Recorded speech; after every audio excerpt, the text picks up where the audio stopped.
కాకినాడ సిబిసిఎన్సి ఆస్తుల పరిరక్షించాలంటూ రాష్ట్రంలోని వివిధ చర్చిల ఫాదర్లు ఆందోళన చేపట్టారు. దీంతో పోలీసులు వారిని అడ్డుకోవడంతో కాసేపు ఉద్రిక్తత నెలకొంది. ఆందోళనలో పాల్గొన్న క్రైస్తవ ప్రచారకులు అధికారుల తీరుపై తీవ్ర ఆగ్రహం వ్యక్తం చేశారు. సిబిసిఎన్సి ఆస్తులను పరిరక్షించేందుకు ప్రజలందరూ కలిసి రావాలని వారు పిలుపునిచ్చారు.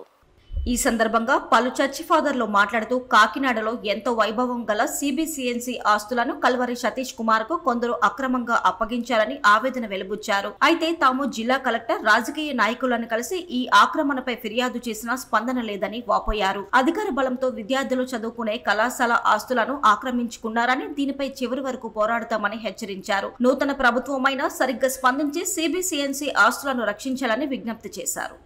భారతదేశంలో గత 150 సంవత్సరాల క్రితము కెనడా మిషనరీ వారి చేత మరి స్థాపించబడి విద్య, వైద్యము, ఆరోగ్యము పొందుకున్నటువంటి కాకినాడ మరియు పరిసర ప్రాంత ప్రజలకు తెలియజేయనది ఏమనగా, మరి కాకినాడలో ఎంతో వైభవం కలిగినటువంటి జూబ్లీ కళాశాల మరియు బాలికల ఉన్నత పాఠశాల ఆవరణమును మరి కొంతమంది సెల్ఫ్ స్టైల్డ్ అధికారులు ఆక్రమించుకొని ఇది మాది అని చెప్పేసి దాన్ని కల్వరి సతీష్ కుమార్ గారికి మరి అప్పచెప్పడం జరిగింది.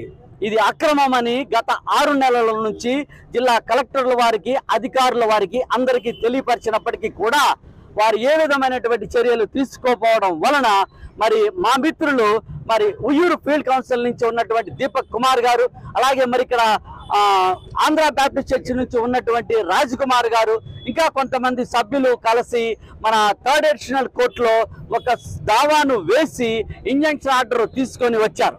ఆ ఇంజంక్షన్ ఆర్డర్ తీసుకొని లోపలికి వెళ్ళడానికి ప్రయత్నించినప్పుడు మరి సతీష్ కుమార్ తన అనుచరులతోటి ఈ CBCNC self styled president and sons members గుండాలు, రౌడీలతోటి మాపై దౌర్జన్యం చేసి మమ్మల్ని బయటకు గెంటి మా మీద 145 సిఆర్పిసిని ప్రయోగించి మా మీద బైండ్ ఓవర్ కేసులు పెట్టి మమ్మల్ని అనేక ఇబ్బందులకు, కష్ట నష్టాలకు గురి చేశారని తెలియజేయడానికి మేమెంతో చింతిస్తున్నాం. Nearby survey number, door number ఒకటి వేసి ఆ డోర్ నెంబర్ ద్వారా తప్పుడు డాక్యుమెంట్ దైవజనుడు ఆయన చెప్పుకునే సతీష్ కుమార్ తీసుకొచ్చి దీనిలో జ్వరపడ్డాడు.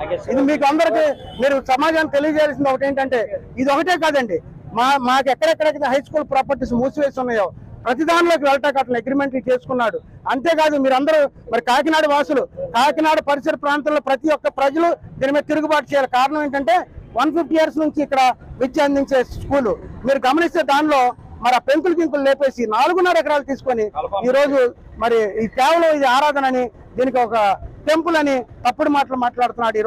ఈ రోజు మీకు నిజంగా మేము OS 65 మాకు ఇంజంక్షన్ ఆర్డర్ మా మీద మాకుంది. మేము లోపలికి వెళ్ళాలి, మా ప్రెమిసెస్ లోకి మేము వెళ్తున్నప్పుడు అతనికి ఏమైనా ఆర్డర్ ఉందని తీసుకురమ్మంటే అతను రావట్లేదు, అతనికి ఏ ఆర్డర్ కూడా లేదు. మమ్మల్ని లోపలికి వెళ్ళకుండా పోలీసు వారు నిర్బంధిస్తున్నారు.